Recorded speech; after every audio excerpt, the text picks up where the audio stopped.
अर्क का जो निकलने का पानी और अर्क का जो रेशियो है वो निस्फ निस्फ है, यानी 50-50 है। और दवा और पानी का जो रेशियो है 1:20 का है, यानी 20 गुना ज़्यादा पानी डाला जाएगा दवा से और 10 गुना अर्क हासिल होगा। यानी 1 किलो अगर दवा है तो 20 लीटर पानी होगा और उस 20 लीटर पानी का 10 लीटर अर्क हासिल किया जाएगा।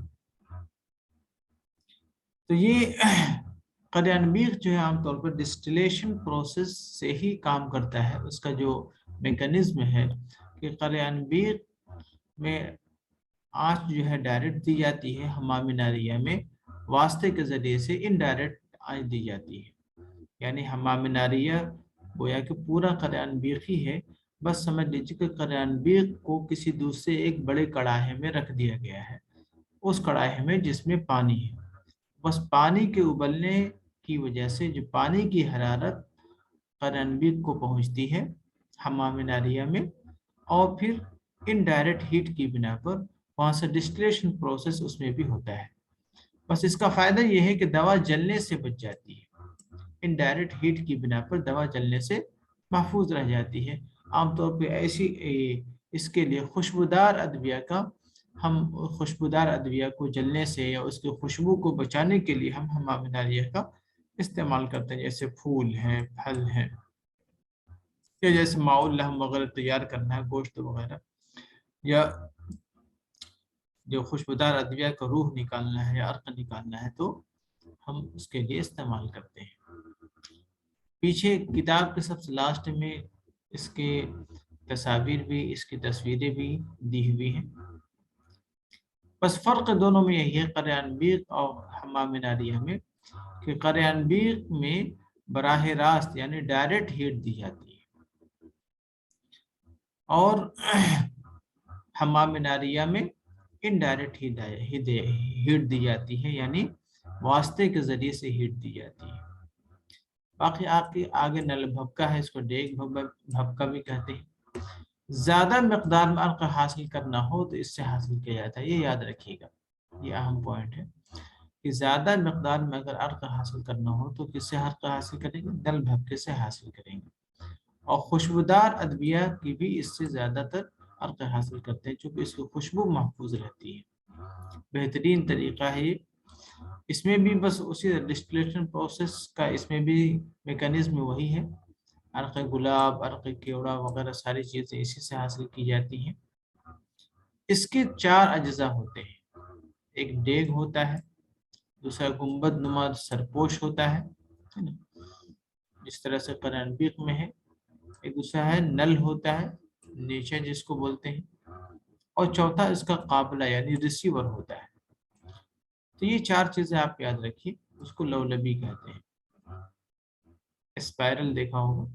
अर्क निकालने के भी एक तरीका है तारीख लवलबी, जिसको नाड़ी जंतर के मशहूर है उर्दू यानी हिंदी में, आयुर्वेदा में नाड़ी जंतर कहते हैं। पेचदार नाली होती है जैसे स्पाइरल की होती है, उसी तरह तारीख लवलबी में कंडेंस होने का जो एरिया होता है वो ज़रा बढ़ जाता है, जिसकी बिना पर कंडेंसेशन का जो काम है वो आसानी से और तेज़ होता है।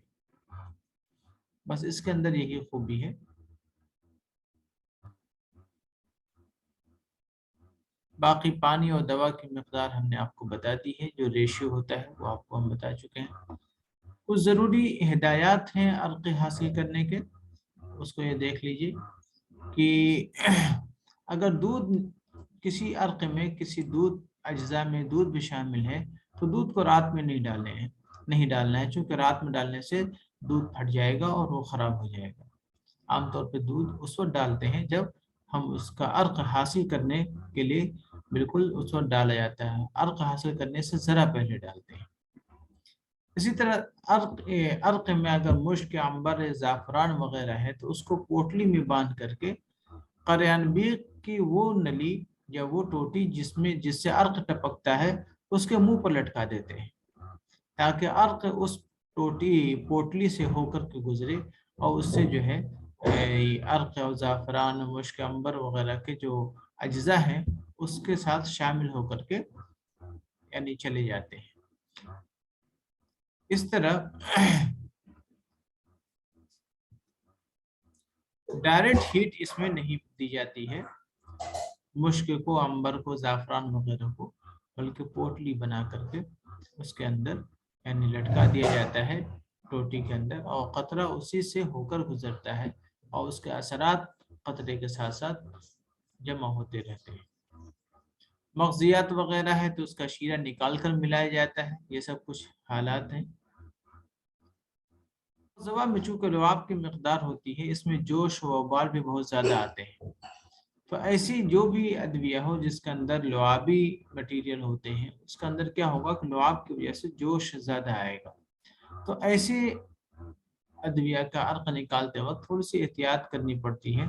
हल्की आंच पर ऐसी अद्विया का अर्क निकालना चाहिए। और फिर ये भी है कि उबाल ज़्यादा आने से रोकने के लिए फिर उसमें क्या छोटी छोटी पत्थर की कंकड़ियाँ या यानी जेल्स जो आते हैं इस तरह के, वो डाल देते हैं ताकि उसकी वजह से जो तेज उबाल आता है उसमें कमी आ जाती है और दवा ज़ाय नहीं होती। ये तो अर्क निकालने के हो गया। अब आ रहे हैं इधर रोगन निकालने के तरीके हैं। ये जैसे पाताल जंतर है, पाताल जंतर ये रोगन निकालने का तरीका है, ये रोगन निकालने का आला है। पाताल जंतर का मतलब यही है, पाताल बोलते हैं जमीन को। जमीन के अंदर जो है उसको, यानी एक हिस्सा उसका जमीन के अंदर होता है, यानी जो रिसीवर होगा वो कहाँ होगा, जमीन के अंदर होगा। और बाकी चीजें ऊपर लगी रहती हैं, ऊपर आंच दी जाती है। इसकी शक्ल आप देख लीजिएगा। बस ये याद रखना है कि पाताल जंतर रोगन कशीद करने का आला है। आमतौर पर ऐसी अद्विया जिनसे रोगन बमुश्किल हासिल होते हैं उनको पाताल जंतर से हासिल किया जाता है। जैसे गेहूं का है, चने का रोगन हासिल करना है, या गेहूं का रोगन हासिल करना है, और दूसरी अद्विया का हासिल करना हो तो पाताल जंतर से हासिल करते हैं। इसकी कई तरकीब है, इसको आप देखिए।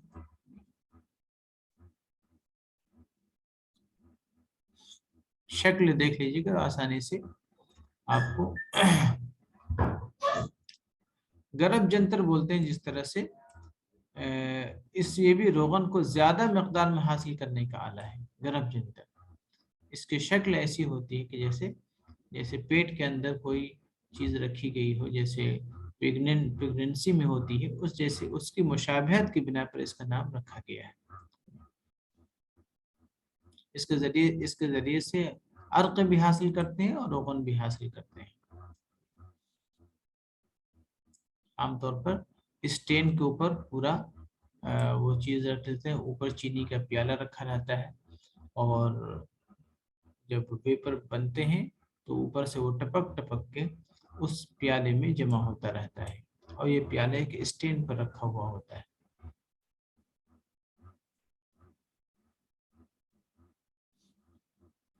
बाकी जल जंतर है, तेल निकालने का आला है ये। इसमें दवा को काइमुन्नार कहते हैं। काइमुन्नार का मतलब ये है कि बहुत सारी अद्विया हमारे यहाँ ऐसी होती हैं जो हरारत पा करके तो मैं काइमुन्नार के बारे में बता रहा था कि काइमुन्नार बहुत सारी अद्विया हमारे यहाँ ऐसी होती हैं जो हरारत पा करके वो अपनी मौजूदा हालत में नहीं बाकी रह पाती, वो वेपर या बुखारात की शक्ल में तब्दील होकर के वो इधर उधर फैल जाती हैं या ज़ाय हो जाती हैं। तो ऐसी अद्विया को काइमुन्नार करने की ज़रूरत पड़ती है। काइमुन्नार का मतलब ये है कि जब उसको आग पर रखा जाए, जब उसको आग पर रखा जाए तो वो दवा ज़ाय ना हो, वो अपनी सही हालत पे बाकी रहे। तो किसी दवा को कायमुन्नार करने के लिए क्या करते हैं, जल जंतर का इस्तेमाल करते हैं। ये क्वेश्चन है, क्वेश्चन बनाया जा सकता है, इसको ध्यान रखिए कि कायमुन्नार करने के लिए हम जल जंतर का इस्तेमाल करते हैं। और कायमुन्नार का मतलब क्या है वो मैं आपको बता चुका हूँ। इसमें एक कटोरा औंधा करके रख देते हैं, اور کٹورا اور کڑاہی کے مقام وصل کو ایک خاص طرح کا مسالہ ہوتا ہے جس کو جل مندرہ بولتے ہیں، جل مندرہ۔ تو یہ یاد رکھیے کہ جل مندرہ کا جو استعمال ہوتا ہے وہ جل جنتر میں استعمال ہوتا ہے۔ دو تین پوائنٹس ہیں اس میں، ایک تو یہ ہے کہ قائم النار بنانے کے لیے جل جنتر کا استعمال کرتے ہیں، اور جل مندرہ جل جنتر میں استعمال ہوتا ہے۔ باقی چیزیں آپ دیکھیے، جل مندرہ کیسے بنایا جاتا ہے اس کی بھی ترکیب ہوگی، وہ زیادہ آپ کے لیے مسئلہ نہیں ہو، بس اتنا یاد رکھیے کہ جل مندرہ جل جنتر میں استعمال کیا جاتا ہے۔ اور جل مندرہ کا مطلب کیا ہے؟ یعنی پانی کو بند کرنے والا۔ جل مندرہ کا لفظی معنی کیا ہے؟ پانی کو بند کرنے والا۔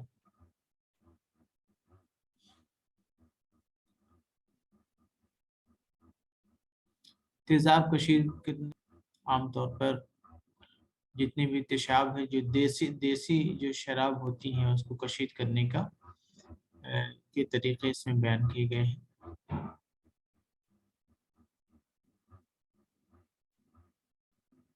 اس کا نسخہ بھی لکھا گیا ہے۔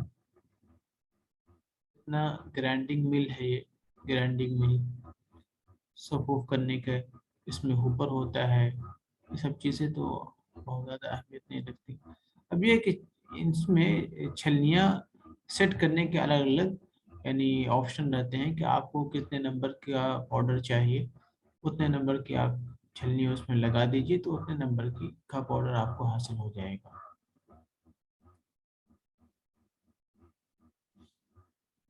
باقی یہ سب اور مشینیں ہیں، کچھ مکسر ہیں اس میں، بہت سارے گرنول بنانے کی مشین ہے، ڈرائر ہیں بہت سارے آپ کے۔ ڈرائر کا مقصد یہی ہوتا ہے کہ دوا کو خشک کیا جائے، کیونکہ نمی جو ہوتی ہے، موائسچر جو ہوتا ہے، وہ دوا کو خراب کرنے میں بہت اہم رول ادا کرتا ہے۔ باقی قرص سازی کی مشین ہے، ٹیبلٹ میکنگ مشین ہے، اس میں ڈائی ہوتی ہے، پنچ ہوتا ہے، بس اتنا یاد رکھیں۔ خمیرہ سازی کی مشین ہے۔ آج کل خمیرہ سازی جو بنائی جا رہی ہے، خمیرہ جو بنایا جا رہا ہے وہ مکسر ہوتا ہے، وہ جس کا نام پلنیٹری مکسر کہتے ہیں۔ عام طور پر اس کو یعنی سیمی سالڈ مکسنگ کے لیے استعمال ہوتا ہے، خمیرہ بنانے کے لیے بہتر ہے وہ۔ اگر آپشن میں کہیں مل جائے پلنیٹری مکسر کے نام سے، آپ اس کو لکھ سکتے ہیں۔ زماد بنانے کے لیے ویٹ گرائنڈر ہے نا، بہت سارے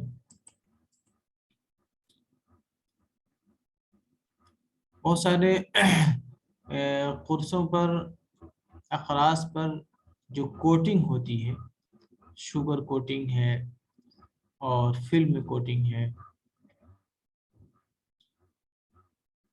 کئی طرح کی کوٹنگ ہے، اس کا ذکر آئے گا ابھی آگے، پورا چیپٹر ہی ہے اس کا کوٹنگ کا۔ بہت ساری مشین ہے جو ہارڈنس، ٹیبلٹ کی ہارڈنس معلوم کی جاتی ہے۔ ہارڈنس کا بھی ایک ضرورت ہے کہ ٹیبلٹ کے اسٹینڈرڈائزیشن میں ضرورت پڑتی ہے کہ چونکہ کتنی ہارڈ ہے ٹیبلٹ، یہ دیکھنا پڑتا ہے۔ اگر بہت زیادہ سخت ٹیبلٹ ہوگی تو اس کا ڈس انٹیگریشن میں دقت ہوتی ہے، ڈس انٹیگریٹ نہیں ہوگی ہارڈ ہونے کی وجہ سے، اور جب ڈس انٹیگریٹ نہیں ہوگی تو اس کا ایبزارپشن دیر سے ہوگا۔ تو جو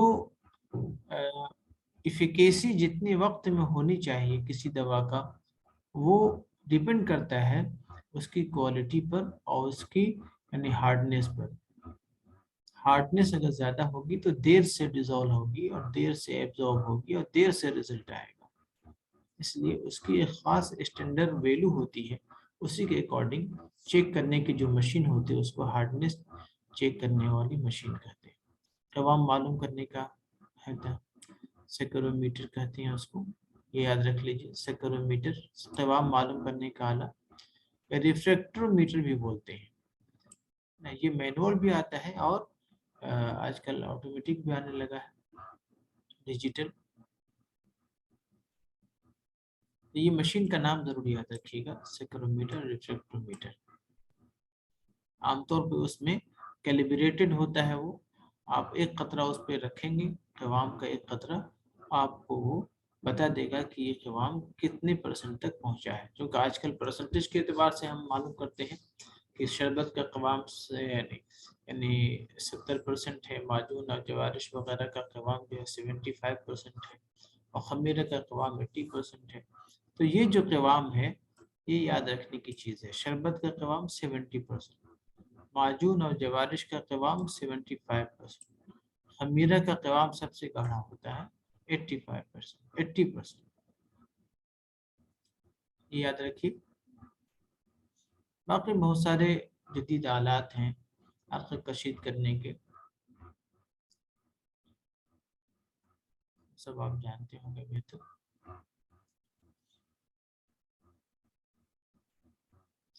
اب کچھ چیزیں ہیں جن کو ہم صفوف کر لیتے ہیں اسپیشل طریقے سے، کچھ دواؤں کا صفوف کیا جاتا ہے،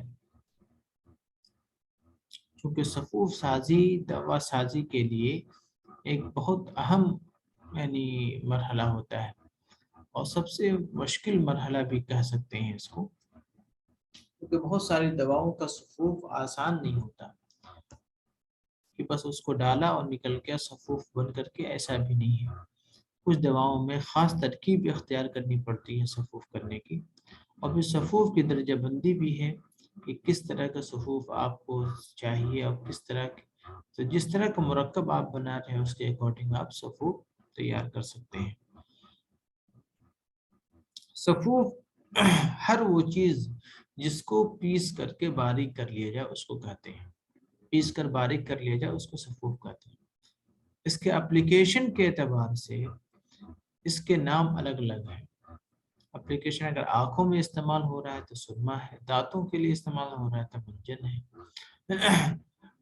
چہرے پہ استعمال ہو رہا ہے تو غازہ ہے، بدن پہ استعمال ہو رہا ہے تو غالیہ ہے۔ اس طرح کے بہت سارے اس کے چھڑک کر استعمال ہو رہا ہے تو ضرور ہے۔ اس طرح کے بہت سارے نام اس کے اپلیکیشن کے اکارڈنگ بدلتے رہتے ہیں، حالانکہ وہ سب صفوفی کی قسمیں ہیں۔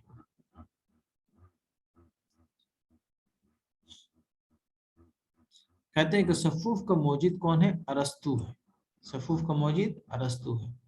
لیکن یہ بات کہاں تک صحیح ہے، اس پہ یہ کہنا چاہیے کہ سب سے پہلا جو مرکب بنا وہ صفوف ہی بنا، اور ارسطو کا زمانہ تو بہت بعد کا ہے، اس لیے ایسا لگتا ہے کہ جب انسان نے سب سے پہلی مرتبہ السلام علیکم سر۔ کی ہے تو وہ پہلے صفوف کی دوا سازی کی ہے۔ سر جی سر اسقلیبیوس پڑھا تھا ہم نے ایک کتاب میں، صفوف کا موجد۔ ہاں اسقلیبیوس پڑھا تھا، نہیں ہمیں جی لگتا ہے کہ نہیں، یہ عہد یونان سے بہت پہلے کی، عہد یونان سے بہت پہلے کی ایجاد ہے۔ ہمیں کسی ایک شخصیت کی طرف اس کا یعنی انتساب کرنا صحیح نہیں لگتا۔ وجہ اس کی یہ ہے کہ جب ان شخصیتوں کا ظہور ہوا ہے اس سے بہت پہلے زمانے سے ہی صفوف کا استعمال شروع ہو چکا تھا۔ تو ہم زمانے کے اعتبار سے طے کر سکتے ہیں کہ عہد یونان سے سینکڑوں سال قبل اس کا ایجاد ہو چکا تھا، ایسا کہہ سکتے ہیں۔ لیکن اگر آپشن میں آ جائے امتحان میں تو کیا لگانا ہے یہ الگ بات ہے، اور مین تو مدعا یہی ہے ہمارا۔ تو فی الحال اس کتاب کے اکارڈنگ تو ارسطو کو آپ جانیے کہ اس کا موجد ارسطو ہے۔